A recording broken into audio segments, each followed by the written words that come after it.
ধুবুৰী জিলাৰ বহলপুৰত আল্ট্ৰা বাছত দৈৰাতমৰ বিৰুদ্ধে ছাত্ৰ-ছাত্ৰীৰ প্ৰতিবাদী সমদল। আল্ট্ৰা বাছৰ গতিবেগ ৰোধ কৰক, আমাৰ জীৱন ৰক্ষা কৰক আদি বিভিন্ন প্লেকাৰ্ড হাতত লৈ বহলপুৰ SFS বিদ্যালয়ৰ ছাত্ৰ-ছাত্ৰীয়ে বহলপুৰৰ ৭০ নং ৰাষ্ট্ৰীয় ঘাইপথৰে উলিয়ালে এক প্ৰতিবাদী সমদল। বিদ্যালয়খনৰ শিক্ষক-শিক্ষয়িত্ৰী তথা অভিভাৱকসকলে কৰিলে অংশগ্ৰহণ। উল্লেখযোগ্য যে যোৱা শুক্ৰবাৰে পুৱা বঙাইগাঁও জিলাৰ নিত্য বজাৰস্থিত ৭০ নং ৰাষ্ট্ৰীয় ঘাইপথত আল্ট্ৰা বাছত দৌৰাত্মৰ বাবে সংঘটিত পথ দুৰ্ঘটনাত থিতাতে নিহত হৈছিল ধুবুৰী জিলাৰ বহলপুৰ SFSৰ বিদ্যালয়ৰ কৃতি শিক্ষক নাছিৰ উল্লাহ আহমেদ আৰু কন্যা তথা একেখন বিদ্যালয়ৰে ৯ম শ্ৰেণীৰ ছাত্ৰী শ্বাহনাজ আহমেদ। প্ৰিয় শিক্ষকগৰাকী আৰু নিহত ছাত্ৰীগৰাকীক সৰ্বধৰ্মীয় প্ৰাৰ্থনাৰে বিদ্যালয় চৌহদত শ্ৰদ্ধাঞ্জলি দিয়াৰ লগতে এক প্ৰতিবাদী সমদল ওলোৱা হয়।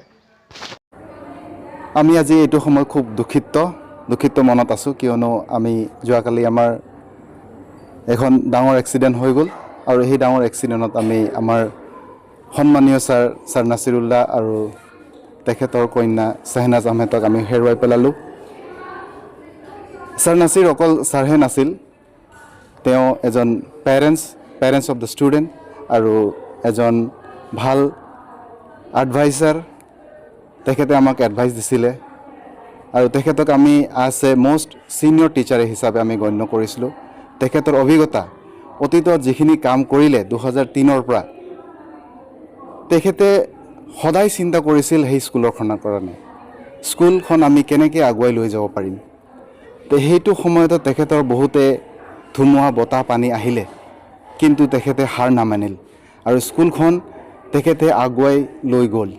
আজি আমাৰ কাৰ্যসূচী ৰখা হৈছিল এখন ৰেলী, তেখেতৰ বিদেশী আত্মাৰ কাৰণে আমি শান্তি প্ৰাৰ্থনা কৰিলোঁ আৰু এই প্ৰাৰ্থনা সভাত আমাৰ বিভিন্ন জাতিৰ হিন্দু, মুছলিম, খ্ৰীষ্টিয়ান সেই তিনিটা ধৰ্মৰ আমি ইয়াতে প্ৰাৰ্থনা আয়োজন কৰিছিলোঁ আৰু এই প্ৰাৰ্থনাৰ পিছতে আমি সৰু এখন ৰেলী আমি বাহিৰত লৈ গ'লোঁ। উদ্দেশ্যটো হ'ল যে বাহিৰত ওলাৰ লগে লগে বিভিন্ন মানুহে গম পাব যে গাড়ী এখন চলালে ৰাস্তাত কি ধৰণৰ গাড়ী এখন চলাব লাগিব।